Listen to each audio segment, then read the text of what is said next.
children of all ages. My name is Juju, and I would like to take a moment to welcome each and every one of you to the Palace of Illusions 10-in-1 Circus Sideshow, brought to you by the Great American Sideshow Company. Now, really quickly though, before we do begin, I have a quick disclaimer. Everything that you're about to see on this stage is real, it is dangerous, and it's really dangerous. So do not try anything you see here today at home. I repeat, do not try this at home. Looking at you, sir, with a camera. Don't try this at home. I don't know, you just kind of look like someone that might. Like, you look like someone that's going to try it at home and then film it. But you're going to have second thoughts when you see what I'm about to do for you next.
Ladies and gentlemen, thank you for coming to the International Palace of Illusion.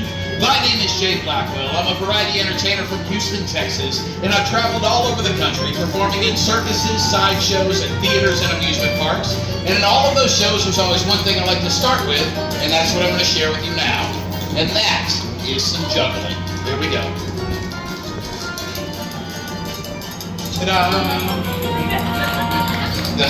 Now, let's make it a little bit more difficult, because everything is better in threes. As a matter of fact, you can't even juggle without a three. But before we get too far into this, I want to remind everybody here that this is an audience participation show. Catch. I'm just kidding, not like that.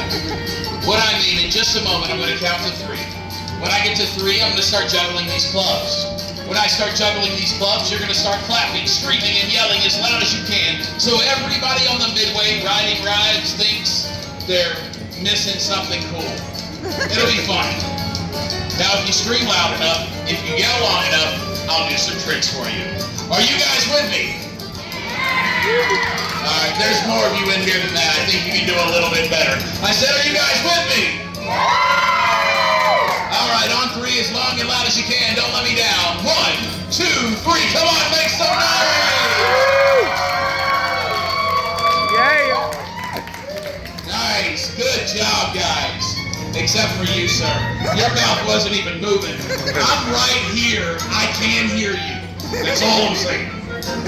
That was still pretty good. So I'm still going to do some tricks for you with the clubs. So while I juggle, keep your eye on the clubs. First, we're going to get a little bit sideways. Here we go.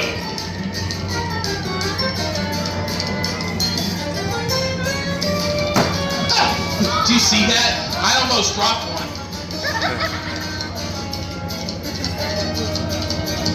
All right, the next trick I'm going to show you is one that jugglers like to call the chop, which kind of sounds weird, but you'll understand why in just a moment. This is the chop. Here we go. Hi-ya! See, it makes sense now, sir, right? All right, let's try that one more time with the other hand. Hi-ya! And now, the creation of my own, ladies and gentlemen, this is a series of chops. Yeah! I'm just kidding, that's stupid. That's dumb. Let's do real tricks. Let's do a couple of these guys, one of these guys, under the leg. Usually people are clapping by now. Thank you very much. All right, I'm glad you enjoyed that, but I want to take this a little bit further, and this time get a little bit dangerous with the feat of balancing.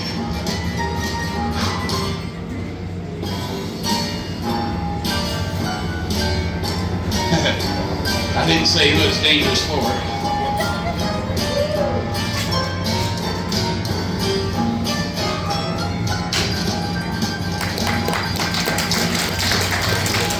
Alright, stop your pity claps. Obviously you're not all impressed because you're not all clapping. So I'm going to be forced to take this further, make it even more dangerous. Is that something that you want to see?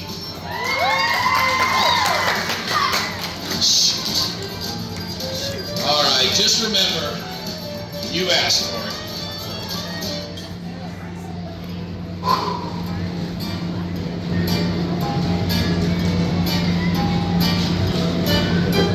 You're just gonna let it happen. Well, welcome to Alpena.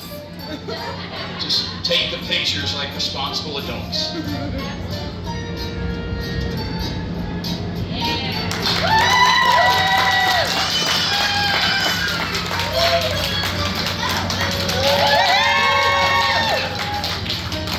Ladies and gentlemen, once again, thank you very much. Of course it's real. Do you want to check? Yeah, all right, that's what I thought. All right, now folks, you didn't come to the sideshow to see a silly juggling act. You came to the sideshow to see something weird, right? Yeah. Something strange, maybe a little bit dangerous. Well, I hope that's what you came for, because that's what you're about to get. Because from here on out, this show is just going to get more weird, more strange, and even more dangerous. Starting with our next presentation. I'd like to ask, who here has ever seen the movie The Exorcist? Anybody ever seen that movie? Those of you who have seen the movie know what I'm about to talk about. There's a scene in that movie where a young woman's head turns a full 360 degrees around and she projectile vomits.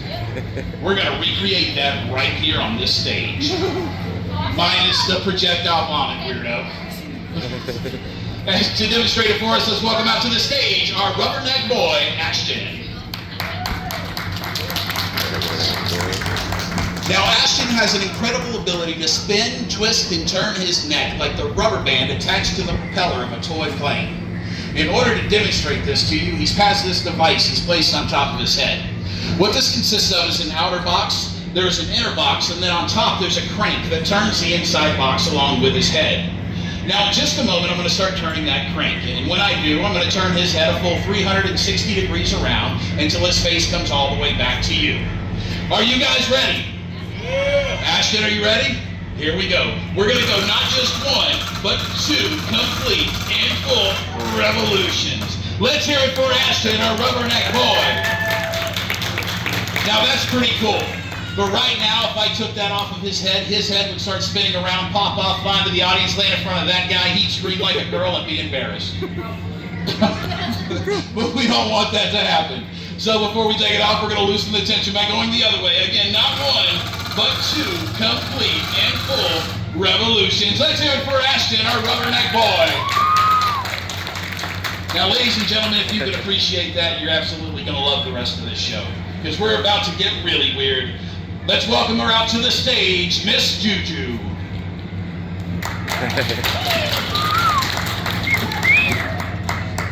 So I've got a tennis racket right here in my hands, and that is because in just one moment, I am going to attempt to squeeze my entire body through this itty-bitty space.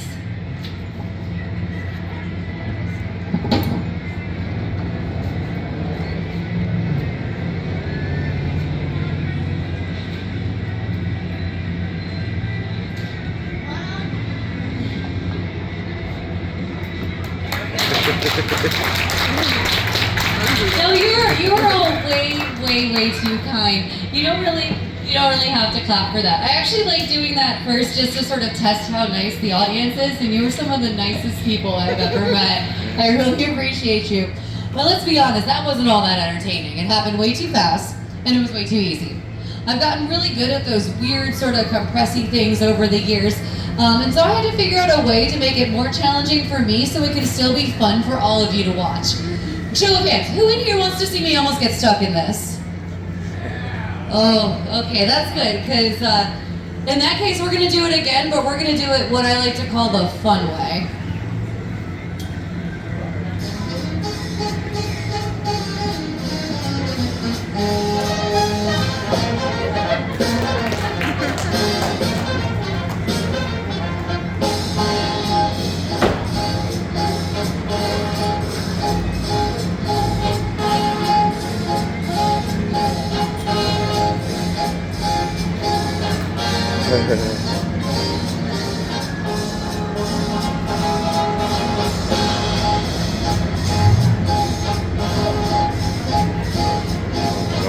I'm about to pop my other shoulder through, and once I do, that is the point of no return. The only way I'll be able to get out of this tennis racket is either to go all the way through, or that lady's making a really awkward phone call to the fire department for me. And we don't want that to happen, so we're all going to do a 3 count starting with 3 while I pop it through. Are you ready? Are you ready? Good! This is so uncomfortable. All right, and in 3, 2, 1.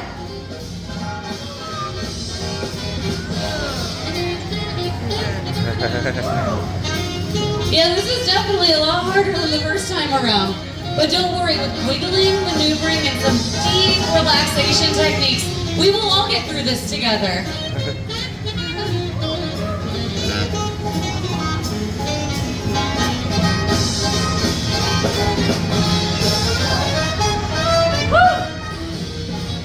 I can definitely breathe a lot easier, but I'm not out of it just yet. I actually still have to pass this over the largest part of my body. My hip bones, ma'am. This is a family show, come on. All right, and in 3, 2, 1. Oh. Thank you all so much. And now please keep that energy going for Odd Corey. Thank you so very much. How we doing, everybody? We having fun? Ow.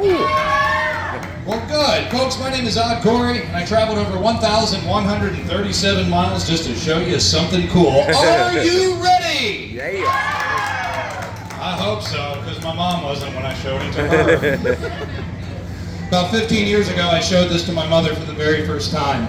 She looked at me very concerningly and intensely with that motherly stare of disappointment. She twirled her facial hair and she said, "Corey, I needed to see that like I needed a hole in the head," which is actually kind of funny because I don't think I'd be able to do this without one.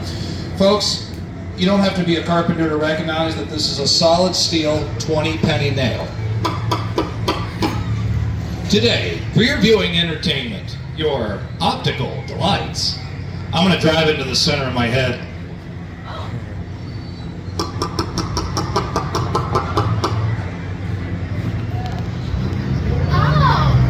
So right now the nail's driven about halfway into my head. It's about that far from where my brainstem actually comes to connect with my spinal cord. If I run this in any further, I run serious risk of lobotomizing myself or even severing that connection. But hey, if you guys don't care and you want to see me do it anyway, let me hear you say, "Do it, Corey!"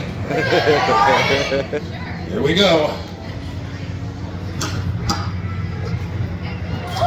Anybody else taste purple, or is that just me? It's like I got 20 pennies in the back of my mouth. Oh no, I'm gonna sneeze. Just kidding. All right, now here's the fun part. Taking it back out again. Sometimes other stuff comes with it. And you guys are in the splash zone. And this ain't SeaWorld.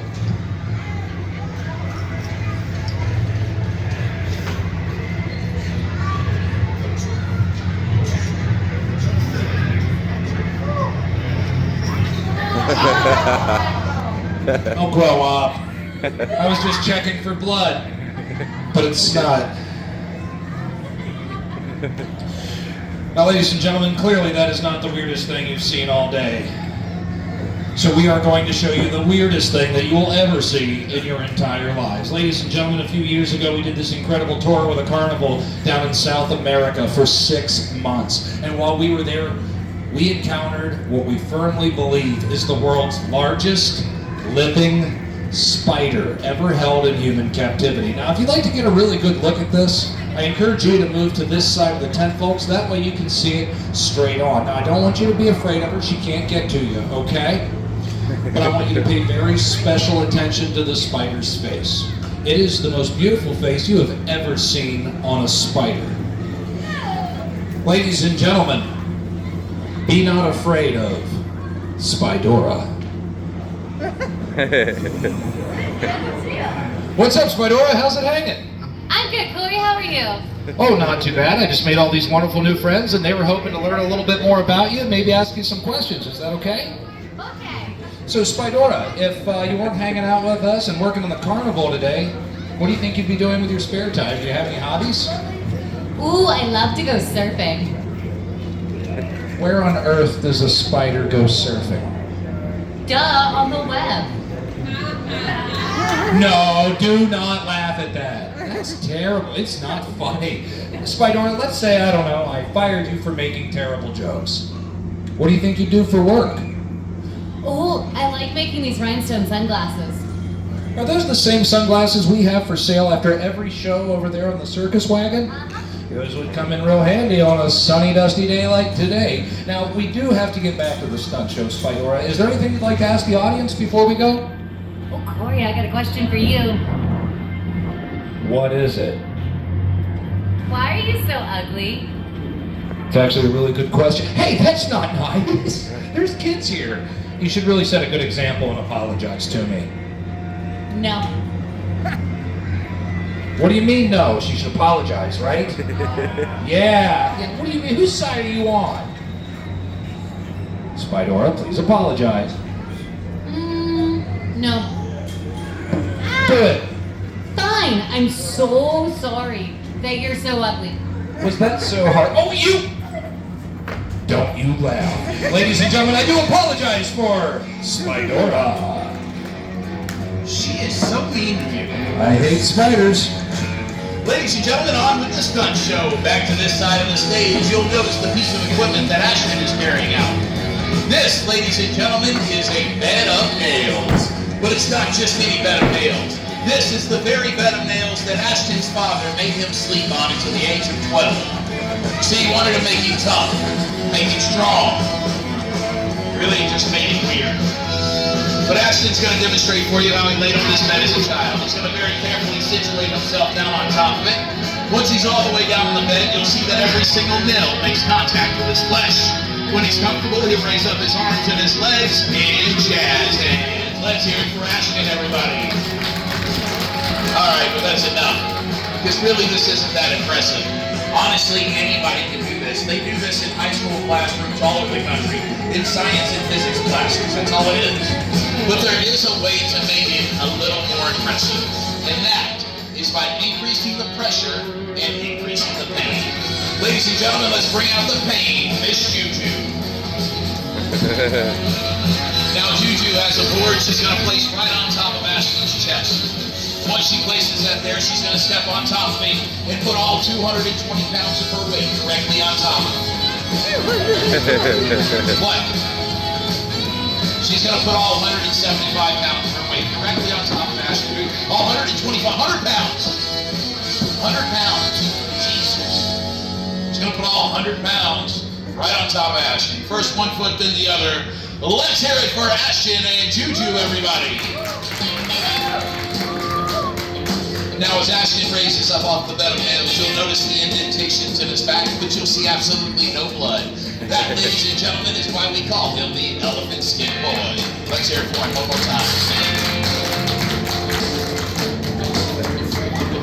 All right, folks.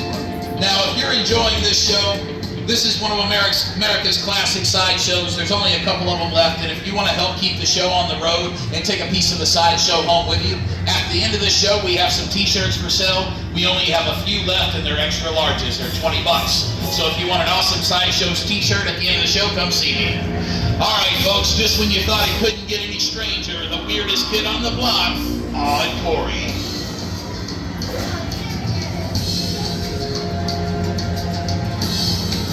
I'm going to go ahead and give everyone here just a fair warning. Not everyone has the stomach for this. Now what you're about to see is not a magic trick, and it's not an illusion. This is a demonstration of a 5,000-year-old discipline that began as part of a bizarre religious practice, only handed down father to son among the Nagasaki. These people are often referred to as mystics, fakirs, or the holy men that walk the streets of India. This is a Japanese short sword known as a wakizashi. From the hilt to the tip, the blade is over 22 inches long and over an inch wide. It doesn't bend, it doesn't fold, it doesn't retract. Enjoy.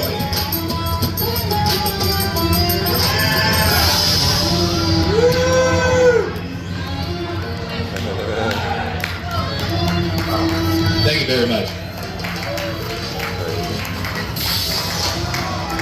Now, depending on where you are in the world, they have different names for these kinds of blades. Some people refer to them as crisp, serpentine, or Fabergé. I call it the wiggly one. Now, the waves of the blade, folks, mean that I'm going to have to rock it back and forth to get it around my Adam's apple, so that I can bypass the uvula, larynx, pharynx, and epiglottis. I'm going to push my heart just a little bit off to the left to make room between the lungs so I can pass through the lower esophageal sphincter muscle and enter into the pit of the stomach.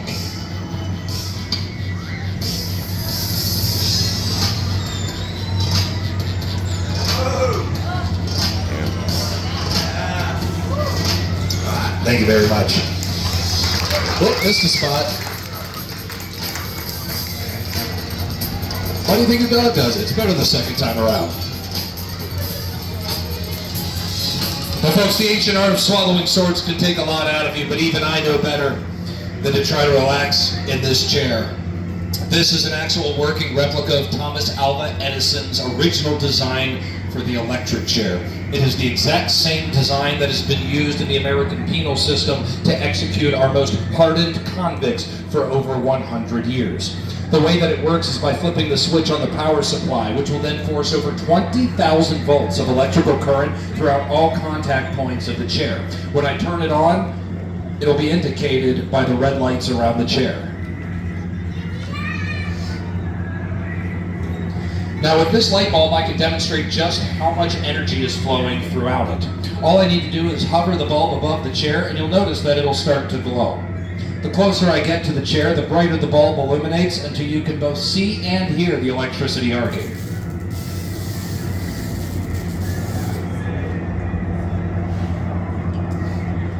Let's get a little round of applause for the chair. That is the hardest working chair in show business, guaranteed.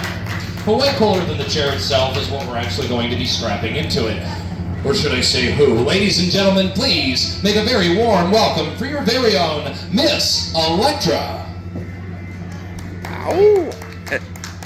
Miss Electra's going to have herself a seat, and this time, when I flip the switch, that 20,000 volts will be coursing throughout her body, yet she will remain unharmed. Miss Electra, are you ready? Oh, I'm ready.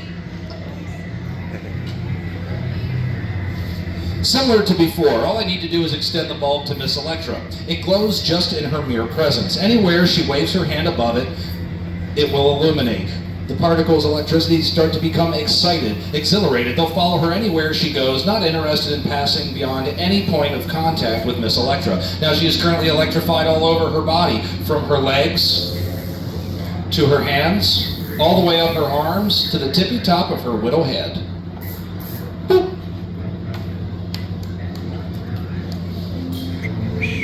Now, is anyone here a fan of the Addams Family?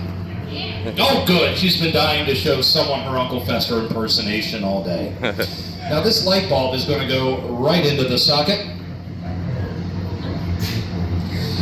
And when I turn the chair on, it's going to do exactly what you think it will. It will start to glow. Now, we do want it to glow brighter because of the sunlight. So, ow! Don't do that. So if we want it to glow brighter, all I have to do is give it a path to ground. Stop that! By completing the circuit. Da-da-da-da. Da-da-da-da. Da-da-da-da. Da-da-da-da. Da-da-da-da. Ow! Stop it! We couldn't afford the rights to the actual song. I would just let you sit in this thing. Now there is one more really cool, totally amazing experiment that you too can do at home with your own electric lady.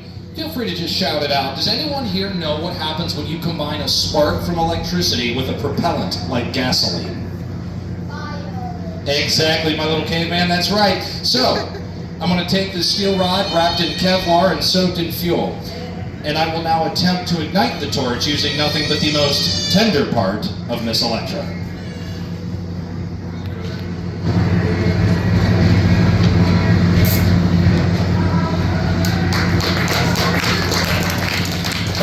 Ladies and gentlemen, make a little bit of noise for your own electric lady.